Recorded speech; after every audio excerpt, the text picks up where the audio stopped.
90.3 WHPC now presents Law You Should Know. The law affects every aspect of our lives, our home, our jobs, and our recreational activities. Now, learn about the law and how to protect yourself against the loss of your liberty or property, and learn how to stand up for your rights and seek compensation when you have been wronged. Your host for Law You Should Know is attorney Kenneth J. Landau, a past dean of the Nassau Academy of Law, and frequently lectures to lawyers on ethics and avoiding problems with clients, and to the public on how to choose and use lawyers. This is Law You Should Know on the voice of Nassau Community College, 90.3 WHPC. Hi, this is Ken Landau, and welcome to Law You Should Know. Today we're interviewing Susan Zimmerman, and she's a chartered financial consultant. She's also a licensed marriage and family therapist. And because of her interesting combination background, we're going to discuss with her avoiding conflict over your estate and what conversations and what issues to discuss and give thought to as you're preparing a will or a trust or other instruments of your estate, so as to have your wishes carried out and avoiding conflict with your survivors. Susan, welcome to Law You Should Know. Thank you, Ken. It's nice to be here. How did you get so interested in this field and start a mission of helping families to avoid conflict over an estate? I appreciate that question. I think because really what I do these days is just help people to be their best financial and psychological selves. And we have a firm of people that help with financial planning and also often with family communication. That speaks to the therapy side of what I do. I got interested in it because I had a client on the financial planning side who owned a mental health clinic many years ago, and she thanked me for the nurturing way that we approach financial education and planning with our clients. And she asked if I'd be willing to meet with married couples who had been seeing marriage counselors, and the couples were fighting about money. And the very first couple who came in fought viciously in front of me, and that's when I realized that having a financial planning degree was not enough, that I needed to know what conflict resolution and marriage therapists do when couples have rather significant differences around money. So that's what got me into the two sides of it. And unfortunately, financial disharmony is a common conflict within families, within marriages, within generations. There may be people may have different thoughts about it and have different assets and different needs and desires. Yes, Ken, you're absolutely right. But you want to help people to put those, to minimize those and to put them to end if they should pass on and not create a conflict for their survivors. Exactly, yes. So often, I heard a saying when I was in graduate school that said, no two people have the same set of parents.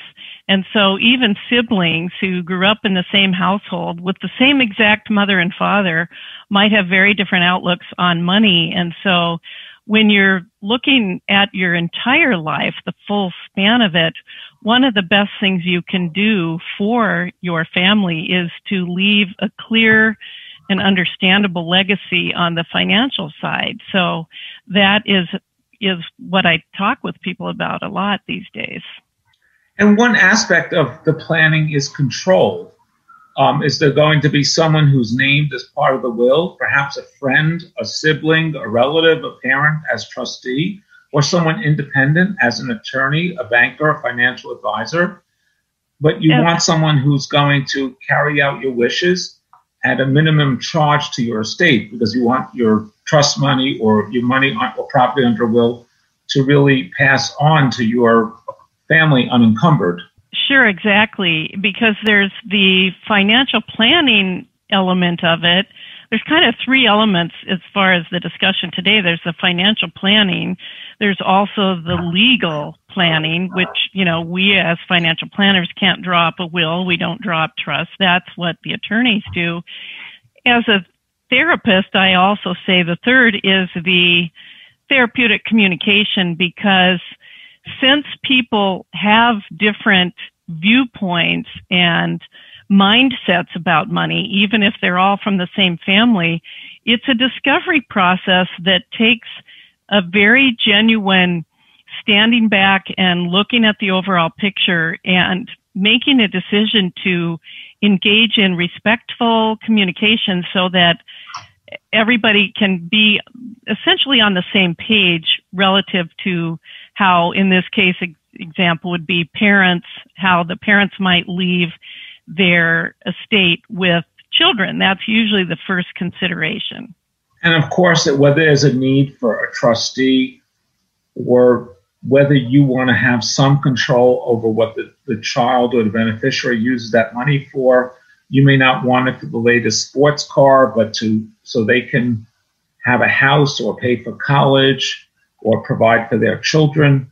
Yes, that's a really good point, Ken, because one of the things I write about in my books is what I call money personalities, and I nicknamed 8 different styles of that, and a couple of them are on the spending side of things, and we talk about it from the standpoint of money motives, but sometimes prestige has been a significant motive for someone, and that can involve spending higher test money to always look good on the outside when maybe the financial arena is falling apart on the inside. And then there's the spontaneity motive, which is people who tend to be more impulsive, and they can get into trouble if they let that motive preoccupy and dominate how they handle their money. And so very often parents see that they have children on both sides of that. Some are bigger into spending, especially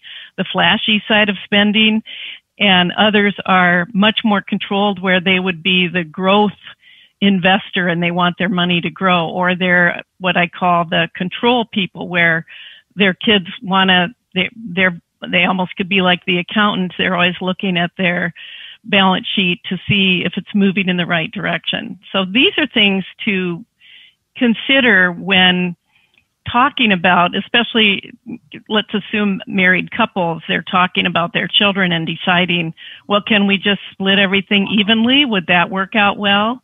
Well, that's when you have to factor in some knowledge about how the kids are, if they are adult.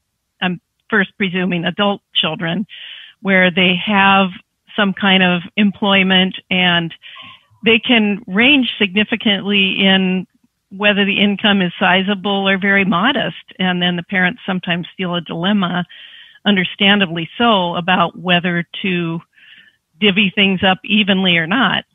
And as you said, people may have different circumstances. They may have different careers. They may have different earning potential. A parent may feel more grateful to a child, or maybe one child sacrificed more for them. Yes. And the parents want to show their appreciation. Yes, that's true. There's so many differing circumstances that can happen even in one family.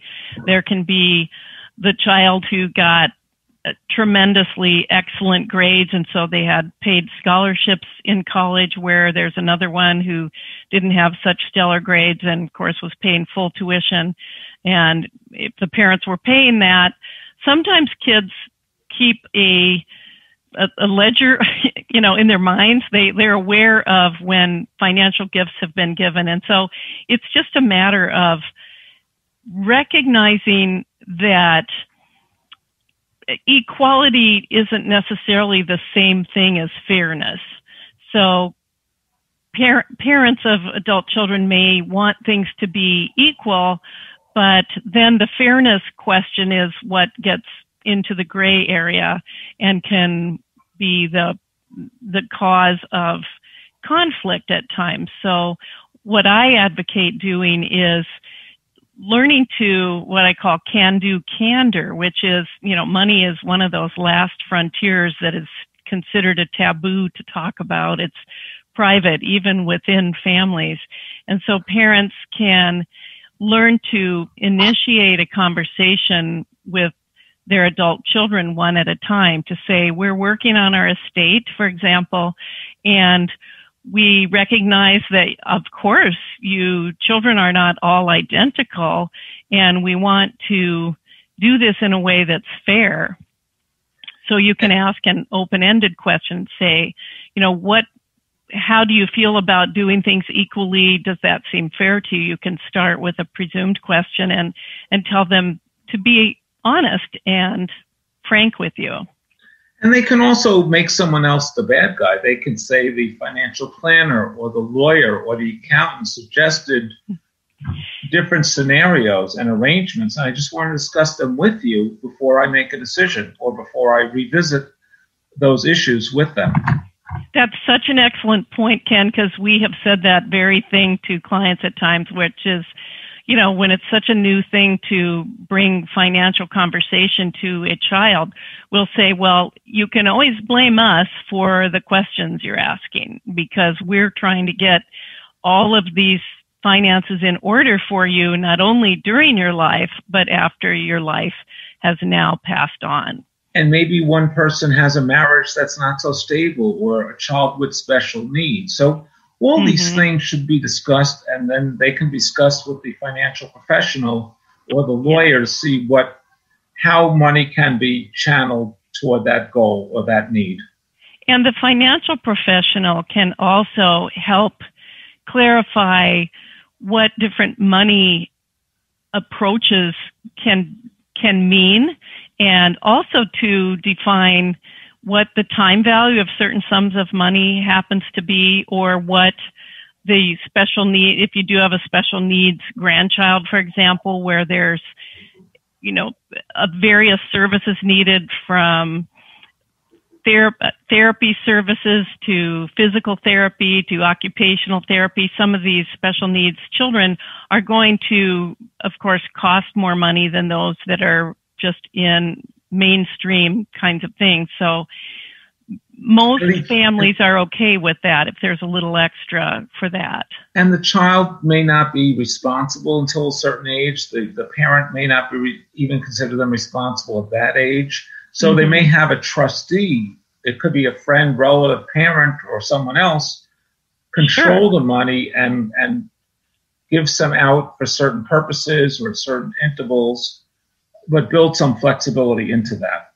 Yes, flexibility is a really excellent word to use that I mention a lot, and that flexibility and just being authentic about you care for your children and you're trying to be responsible in making the financial legacy make sense and feel good for each person that is an heir of your estate.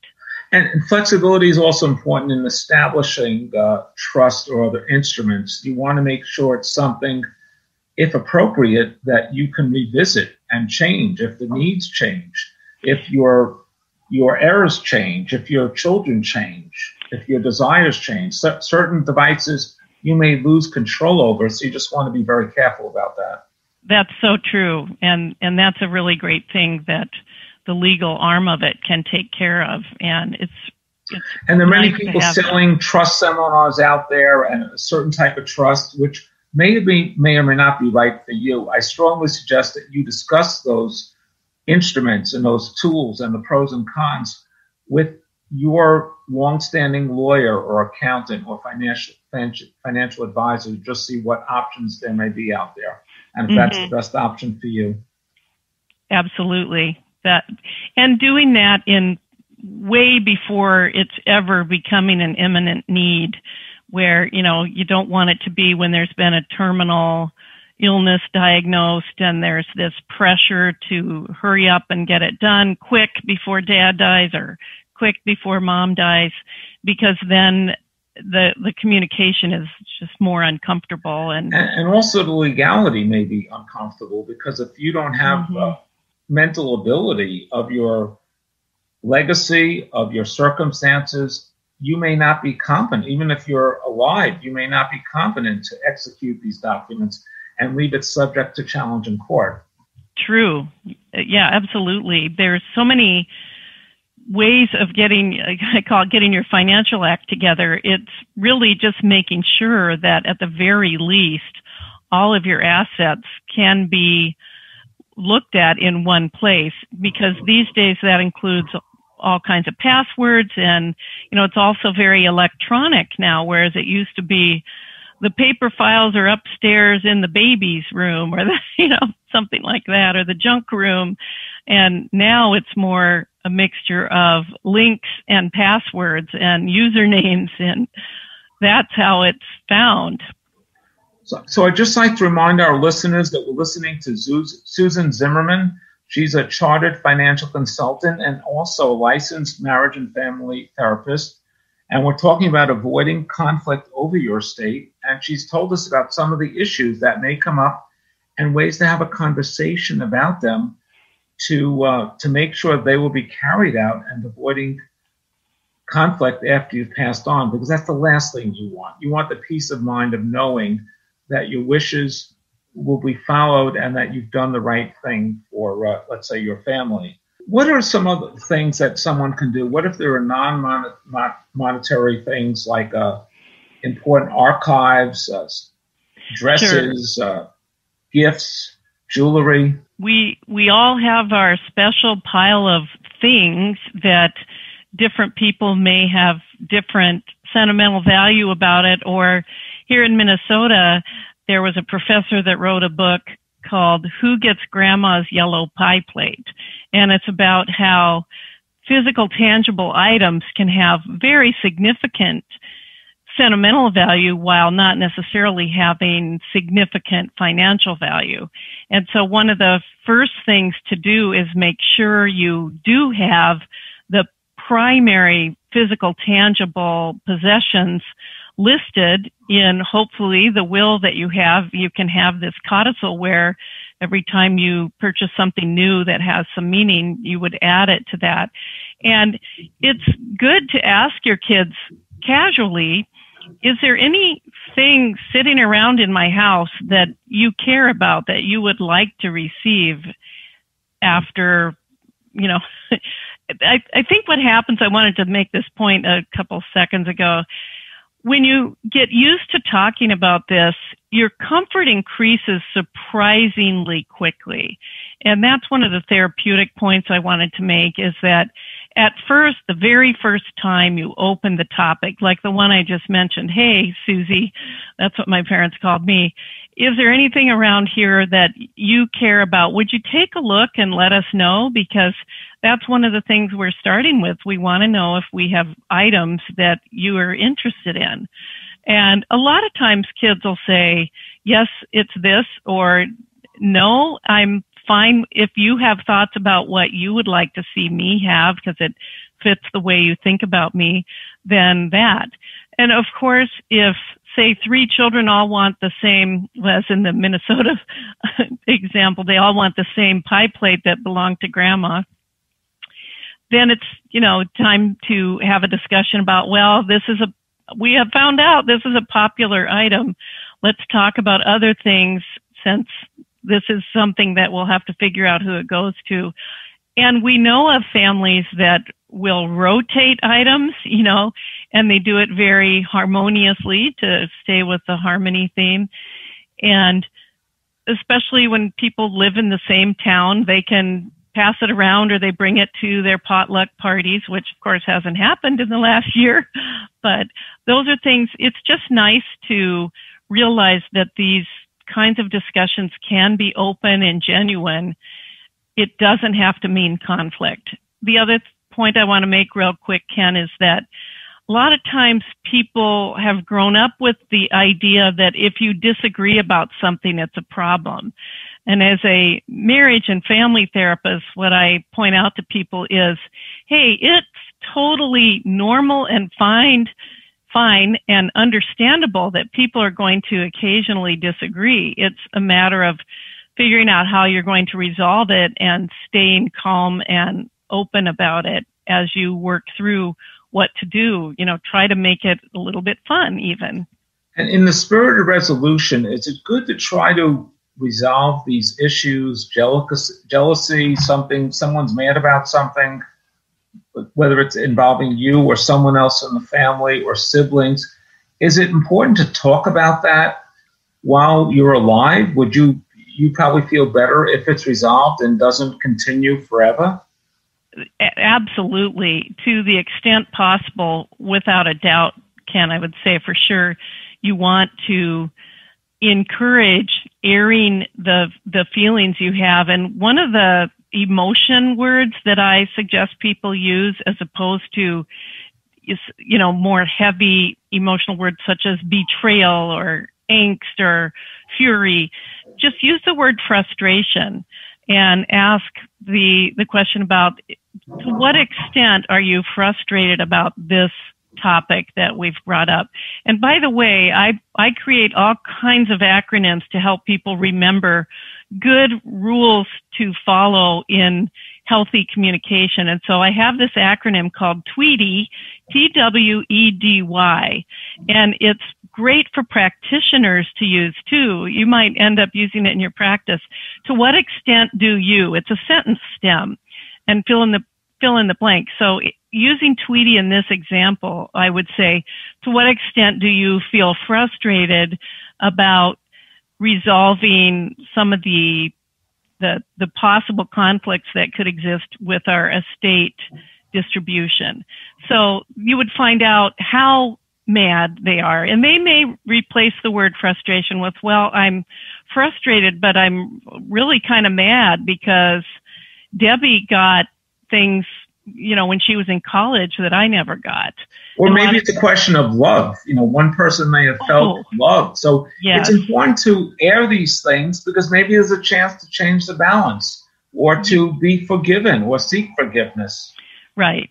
There's a book that it's not a new book, but there's a book called Beyond the Grave, and it's by two attorneys. It's a father and son attorney. Their last name is Condon, Condon, Gerald and Jeffrey.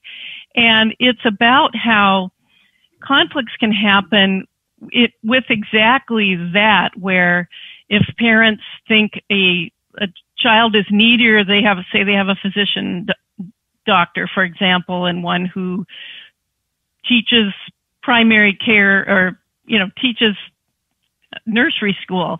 One has much better salary than the other, but if the parents just assume that the higher wage earner would be totally fine with them giving a higher inheritance to the lesser wage earner, they could be very wrong. And what that can feel like with the many anecdotes that are told in actual stories in this book, it is about feeling, well, then you don't love me equally when I made all the sacrifices to get the grades not for 4 years, but for 10, and I even contributed to it. So it is about welcoming an honest response, especially, like I said, when you're not airing it in front of everybody, you're having a private conversation with each child. That's how you start to get a handle on it. And it's important to convey that the pride you feel for each child and the gratitude you have for them and the love you have. And sometimes just being sure to express the love will be the cure for hard feelings. So you want to make sure you understand their perspective and they understand yours. Yes. And an acronym that I use on that exact subject is called How to Be an ACE Listener. And ACE the word ACE means someone who excels at something, and ACE is an acronym for ask, confirm, and encourage. So when you're the parent asking a child about these questions, you're going to ask if they have had any thoughts about what they would like to see. And then whatever they say, your job is to listen intently, because your job is going to be, you're going to confirm and clarify the C in ACE back to them. And then the E is for encourage. And encouragement can take the form of, like I just said, a compliment or an expression of gratitude or love, and making sure that that child knows that they are valuable to you and a treasure. Or perhaps a financial encouragement or assistance to make it happen. Yes, exactly. Because if you're talking to a child that may feel sheepish, and I was just in a meeting earlier today where a person talked about how they've been forever feeling ashamed that they don't earn very well. And so it's to encourage them that we're really proud of what you do in your work. It just happens and you want to be supporting while you're alive and even after you passed on through your estate. Yes, through your estate. Susan, tell us your website and what information our listeners can find there. Okay. The website is mindfulplanning.com. We use our company name is Mindful Asset Planning, but the website is Mindful, MINDFUL Planning, PLANNING.com. And mindful means aware, but we define it also as to include making sure you're attentive, because we do a lot of financial education and people then gain new awareness of things, and we want them to recognize that awareness doesn't get the list of tasks done. So again, we mentioned earlier that a financial plan isn't just having a list of where your money is, but starting to plan it so that you're contributing to it and accumulating adequate savings for later on. And some people want to build an asset base also, not only for, say, retirement income, but for it varies, but some people really do want to leave an inheritance to their offspring. And on your website, you also summarize some of the concepts you've spoken about today to preserve harmony and prevent heart feelings. Yes, there's articles on it. There's a few videos, and there's a lot about money personalities. One of the things I teach people is how we all have come through our life experience with what I call the cool fool rules. And cool stands for culture of origin lessons, and fool is family of origin lessons about money. Okay. And so often we need to figure out what we're going to keep and what we're going to change. And I wish we had some more time, but you want them to feel the love after someone has passed on, and rather than be bitter about it or some aspect of it.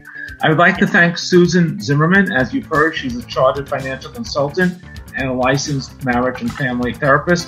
If you missed any part of today's program or you want to tell someone else about it, you can find the podcast at nccradio.org. And please join us next week at this same time for a program on law you should know at 90.3 FM, the voice of Mass Community College in Garden City, Long Island, New York.